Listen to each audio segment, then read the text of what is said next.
Bonjour, je m'appelle Nora Kisenda et aujourd'hui nous allons parler de négligence et nous allons parler des mauvais traitements. Il y a la négligence lorsque une personne responsable omet de satisfaire aux besoins fondamentaux comme l'alimentation, le sommeil, la sécurité de l'enfant, l'éducation, les vêtements de l'enfant et les traitements médicaux de l'enfant néglige de faire tout ça là. Il y a aussi l'effet de laisser un enfant seul ou d'omettre de lui fournir une bonne supervision. Si la personne responsable est incapable de satisfaire aux besoins fondamentaux de l'enfant en raison d'une incapacité financière, il ne s'agit pas de la négligence. Mais si on lui propose de l'aide et que lui il refuse cette aide-là, alors il y a la négligence. À quoi ressemble la négligence? On parle de la négligence quand les pères, la mère ou la personne tuteur de l'enfant ne satisfait pas aux besoins essentiels de l'enfant. Il arrive que les parents négligent leur enfant intentionnellement. Il arrive aussi qu'ils ne les négligent pas intentionnellement, mais ils ont eux-mêmes tant de problèmes qu'ils ne sont pas en mesure de s'occuper de leur enfant comme il faut.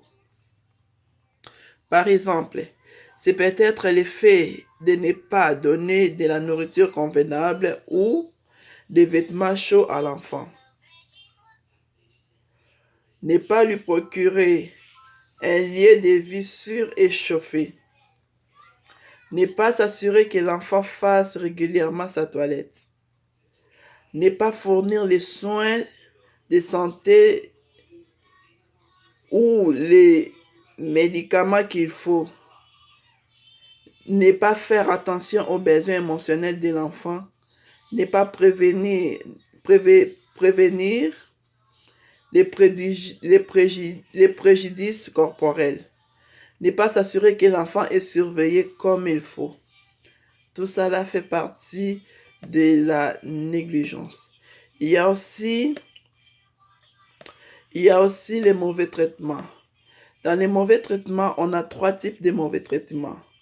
On a les mauvais traitements physiques, affectifs, et puis il y a aussi sexuels. Dans les mauvais traitements physiques, on court lorsqu'un enfant subit des blessures ou des services de la part de sa personne responsable, ou lorsque cette dernière néglige de prendre les mesures nécessaires pour protéger l'enfant. Les signes subtils des mauvais traitements physiques peuvent inclure, il y a des signes qu'on peut voir que cet enfant est maltraité physiquement. Il y a des mauvais traitements physiquement. Là, on parle que l'enfant porte des vêtements comme des manches longues, même pendant l'été, l'enfant porte des manches longues, des pantalons longs, même lorsqu'il fait chaud, justement. Même lorsqu'il fait chaud, l'enfant a toujours des tricots, il a toujours des manches longues. Il répète les mêmes vêtements pendant 2 semaines, 1 semaine, des jours, il ne change pas. L'enfant évite des contacts physiques avec les autres personnes. L'enfant a l'image négative de lui-même. L'enfant parle en murmurant. L'enfant ne mange pas bien, il n'a pas d'appétit. Ou il a l'appétit démesuré. Il y a la méfiance envers les adultes. La reproduction des mauvais traitements avec des poupées ou des amis dans des dessins.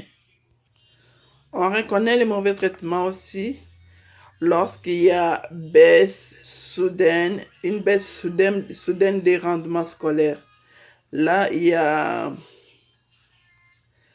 là, on parle de les mauvais traitements physiques. Il y a aussi mauvais traitements affectifs.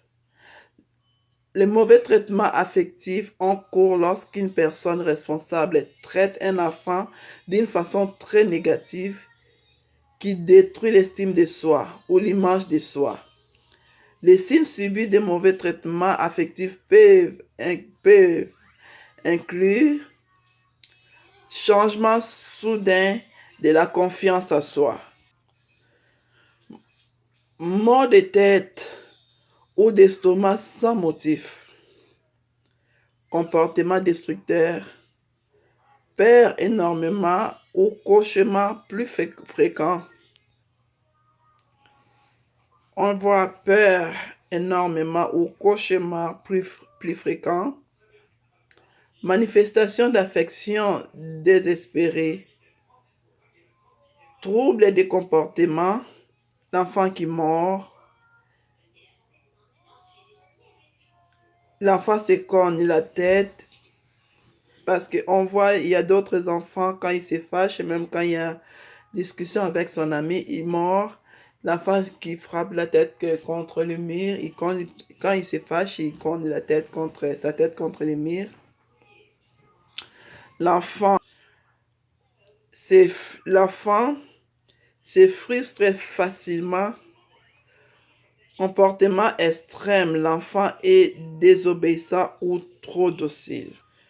Là, on voit les signes du mauvais traitement affectif. Il y a aussi les mauvais traitements sexuels. Dans les mauvais traitements sexuels consistent à toute forme d'exploitation sexuelle d'un enfant par une personne responsable ou une autre personne. Les signes subis des mauvais traitements sexuels peuvent inclure les signes suivants. L'infection urinaire ou maux de gorge fréquents. Dans les mauvais traitements sexuels, on voit l'infection urinaire, les maux de gorge fréquents, la tristesse, l'emphasis sans pouce, peur